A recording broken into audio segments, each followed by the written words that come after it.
Silence रहने की 6 ताकत जान लो। महान आचार्य चाणक्य ने कहा था कि जिस व्यक्ति ने ये समझ लिया कि क्या, कब, कहां और कितना बोलना है, तो उस व्यक्ति को सफल होने से कोई नहीं रोक सकता। ऐसे व्यक्ति की सफलता सुनिश्चित है। जिस तरह कमान से निकला हुआ तीर लौटकर कभी वापस नहीं आता, ठीक उसी तरह से मुंह से निकले शब्द कभी वापस नहीं आते। शब्द और भाषा हथियार हैं और कमजोरी भी। सही समय पर सही शब्दों के प्रयोग से इंसान परेशानियों से बच सकता है, लेकिन बिना सोचे समझे बोले गए शब्द इंसान की मुसीबत को बढ़ा देते हैं। द्रौपदी का ये बोलना कि अंधे का पुत्र अंधा ही होता है, महाभारत के युद्ध का मुख्य कारण बना था। आज भी लोग अपनी जबान का इस्तेमाल दूसरों को नीचा दिखाने और खुद को बड़ा बताने के लिए करते हैं, लेकिन जो समझदार और सफल इंसान होते हैं वो ये अच्छी तरह से जानते हैं कि उन्हें किस वक्त कितना और क्या बोलना है। साइलेंट रहने का मतलब ये नहीं है कि आपको पूरे दिन एक भी शब्द नहीं बोलना है या चुपचाप रहना है। मौन का मतलब है कि बेवजह शब्दों का प्रयोग नहीं करना है। जहां जरूरत है वहीं ही बोलना है। अपने लक्ष्य पर ध्यान केंद्रित करना है। आज मैं आपको चुप रहने के 7 ऐसे फायदे बताऊंगा जिन्हें जानने के बाद आप आज से ही नहीं बल्कि अभी से उतना ही बोलेंगे जितनी आपको जरूरत होगी। पहला, मौन लोगों का ध्यान खींचती है। महान आचार्य चाणक्य अपनी चाणक्य नीति में बताते हैं कि उन्होंने अपने हजारों शत्रुओं को अपनी खामोशी से परास्त किया था।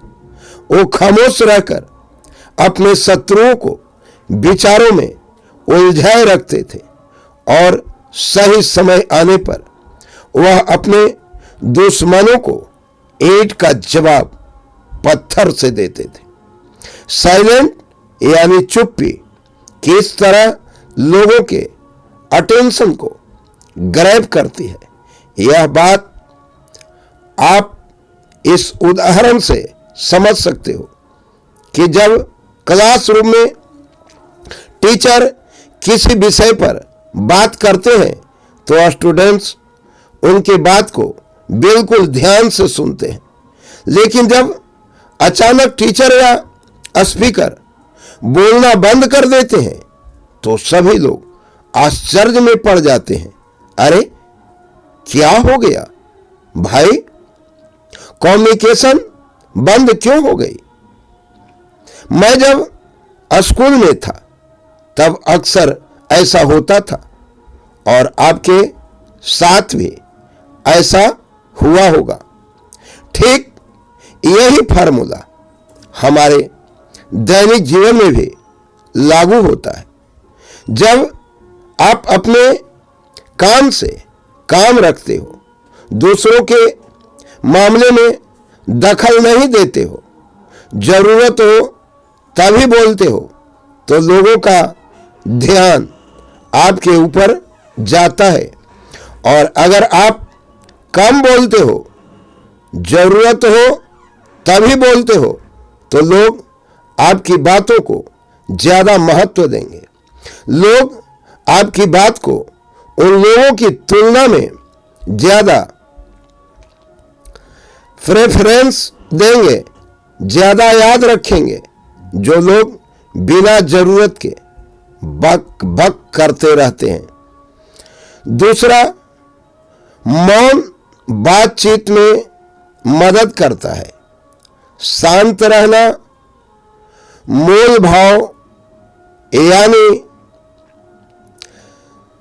निगोटिएट करते वक्त आपकी बहुत ज्यादा हेल्प कर सकता है। बातचीत के दौरान जब आप अचानक चुप हो जाते हो और सामने वाले इंसान को जवाब नहीं देते हो, तो एक खामोशी उस दूसरे इंसान को ये सोचने पर मजबूर कर देती है कि आखिर आप क्या सोच रहे हैं। तो फिर इसी चीज का आपको फायदा उठाना है। सामने वाले को ये सोचने दें कि आप क्या सोच रहे हैं। मान लो आप कोई डील फाइनल कर रहे हो। ये सामने वाले पार्टी को जल्दी से यस या फिर नो कहकर जवाब मत दो। कुछ सेकंड का पोज लो। कुछ देर तक अपने विचारों से सोचो। आपकी एक चुप्पी सामने वाले इंसान को परेशान करेगी और वो सामने वाला इंसान बोलकर आपकी इस खामोशी को भरना चाहेगा। उनको सारी बातें बोलने दें, जिससे आपको बातचीत आगे बढ़ाने में मदद मिलेगी और आपका साइड बातचीत के दौरान ज्यादा भारी रहेगा। तीसरी बात है, मौन आपको विश्वास बनाने में मदद करता है। अगर आप एक मजबूत रिलेशनशिप बिल्ड करना चाहते हो, तो उससे पहले आपको ट्रस्ट यानी विश्वास बिल्ड करना होगा। और विश्वास तभी बिल्ड होगा जब आप सामने वाले इंसान की बातों को ध्यान से सुनोगे, उसकी बातों पर गौर फरमाओगे। यानी बातचीत के दौरान बोलोगे कम और सुनोगे ज्यादा। ऐसा करने से दूसरे इंसान को लगेगा कि आप एक अच्छे इंसान हो, सामने वाले की बात को अच्छे से सुनते हो, किसी को भी नजरअंदाज नहीं करते हो, और तभी तो वो आपकी बातों को अच्छे से सुनेगा और ट्रस्ट बिल्ड होगा। चौथा, उत्तर प्राप्त करें।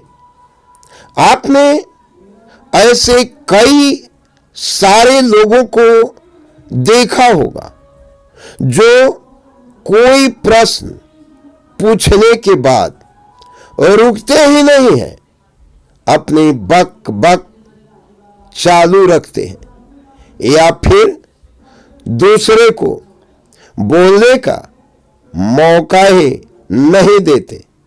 अगर आप भी ऐसा करते तो आपको दूसरे इंसान के प्रोस्पेक्टिव को जानने का मौका ही नहीं मिलेगा।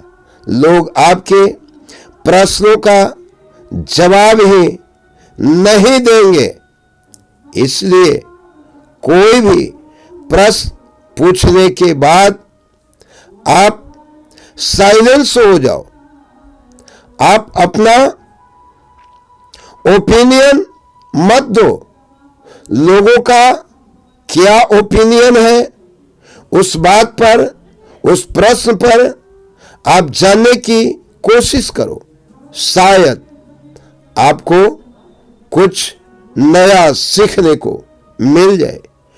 कुल मिलाकर आप प्रश्न पूछने के बाद जितना जल्दी चुप हो जाओगे, आपको उतना जल्दी आंसर मिलेगा। स्वामी विवेकानंद जी, जो अपने बुद्धिमत्ता और विडम के कारण पूरी दुनिया में जाने जाते हैं, उनमें भी एक क्वालिटी देखने को मिलती है। वे भी अपने गुरु रामकृष्ण जी से जब भी कोई प्रश्न पूछते थे तो अपना ओपिनियन तो बाद में देते थे, लेकिन पहले प्रश्न पूछने के तुरंत बाद चुप हो जाते थे, ताकि उनके गुरुदेव की क्या राय है उस प्रश्न को लेकर, उस बात को लेकर ये जान सके। पांचवी बात है नम्र शक्ति। साइलेंस एक शॉर्ट पावर है, मतलब एक ऐसी पावर से है जिसकी मदद से आप सामने वाले से बिना लड़े हरा सकते हैं। इसका सबसे बेहतरीन उदाहरण है महात्मा गांधी जी, जो कि सत्य और अहिंसा के मार्ग पर चले थे और बिना लड़े उन्होंने अंग्रेजों को धूल चटाई थी। महात्मा गांधी जी जानते थे कि अगर हमने अंग्रेजों से लड़ाई की तो हम उनसे कभी नहीं जीत पाएंगे।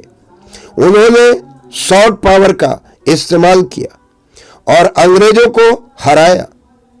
कई बार लड़ने से और झगड़ने से प्रॉब्लम सॉल्व नहीं होती, चुप रहने से और शांत हो जाने से प्रॉब्लम सॉल्व हो जाती है।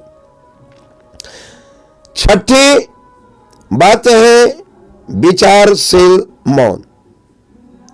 द क्वाइट बुक के ऑथर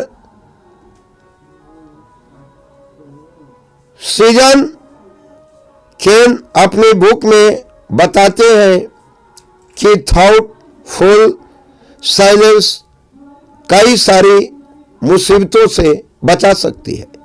एक लड़का लैपटॉप खरीदने जा रहा था, तभी उसको रास्ते में बरसों पुराना एक दोस्त मिलता है, जो उसको बोलता है कि तुम जहां लैपटॉप खरीदने जा रहे हो उसी के पास में एक घर है, वहां ये सामान डिलीवर कर देना।